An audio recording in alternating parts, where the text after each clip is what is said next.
ভোটে নির্বাচিত হওয়ার পরেও যাকে ঢাকার মেয়রের দায়িত্ব দেওয়া হয়নি সেই ছেলেটি ইন্ডিয়ান স্টার। কোর্ট এখন তার পক্ষে রায় দিয়েছে।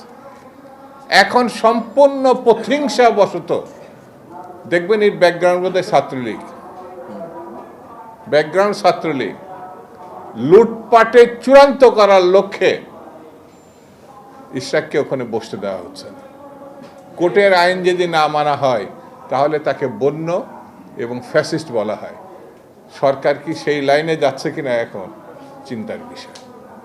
আমি বেশি কথা বলবো না, আরেকটা আবালই বলবো, রাজনীতি এখন আওয়ামী লীগের টাকায় চলে, বিএনপির রাজনীতি এখন আওয়ামী লীগের টাকায় চলে।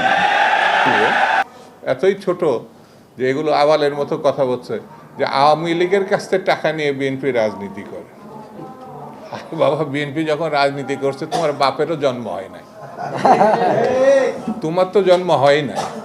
বিএনপির কি দেখছো? বিএনপি যখন রাজনীতি শুরু করছে বাংলাদেশের কৃষকের, শ্রমিকের, মেহনতি মানুষের উন্নয়নের নেতৃত্ব দিয়েছে শহীদ জিয়া রহমান। কইছিলা বাবা? কথা বলার আগে একটু চিন্তা করবা, কথা বলার আগে একটু ভাববা।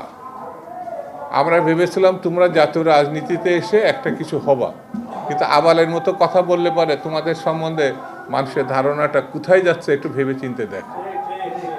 বিএনপি একমাত্র দল যেই দলের নেতৃত্বে এসে আপসীন নেত্রী যার মৃত্যু হতে পারত, 6 বছর যে জেলের মধ্যে সাজা খাটছে। তুমি কইছিলা বাবধন? বিএনপির বলো যে আওয়ামী লীগের টাকা দিয়ে রাজনীতি করছে। যদি বিএনপির লোকরা প্রস্রাব করে একমাত্র, তাহলে প্রস্রাবের তোরে ভেসে বঙ্গোপসাগরে গিয়ে পড়ব। সবকিছুর একটা সীমা থাকতে হবে। এমন কোনো কথা বলবা না যে কথার দায়িত্ব নিতে পারবা না। বিএনপি সম্বন্ধে যে অভিযোগ করছো সেই অভিযোগের জবাব যদি বিএনপি শুধু থুতু ফেলে, সেই থুতুর মধ্যে তোমার খুঁজে পাওয়া যাবে না।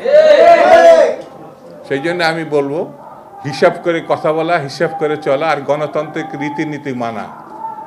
এটি যদি ব্যর্থ হও তাহলে ফ্যাসিস্টদের তুমি একজন হিসাবে নিজেকে চিহ্নিত করো। এই ধরনের প্রতিহিংসামূলক দৃষ্টিভঙ্গি নিয়ে রাজনীতি করা